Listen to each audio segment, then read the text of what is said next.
एक और सियासतदान के बैरून मुल्क जाने पर पाबंदी का इम्कान। नैब ने अलीम खान का नाम ECL में डालने की सिफारिश कर दी। जराए के मुताबिक नैब ने चेयरमैन जावेद इकबाल की मंजूरी के बाद वजारत दाखिला को खत लिख दिया है। नैब ने मौक़िफ़ इख्तियार किया कि अलीम खान के खिलाफ आमदन से ज़ायद असासों और ऑफशोर कंपनीज की तहकीकात चल रही हैं।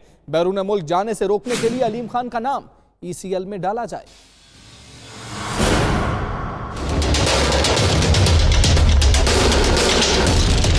आमदन से जायद असासे और ऑफशोर कंपनियां। नैब के जेर हिरासत तहरीक इंसाफ के रहनुमा अलीम खान के लिए एक और मुश्किल खड़ी हो गई। Chairman justice retired Javed Iqbal की मंजूरी से नैब लाहौर ने अलीम खान का नाम ECL में शामिल करने की सिफारिश कर दी। वजारत दाखिला को खत लिख दिया।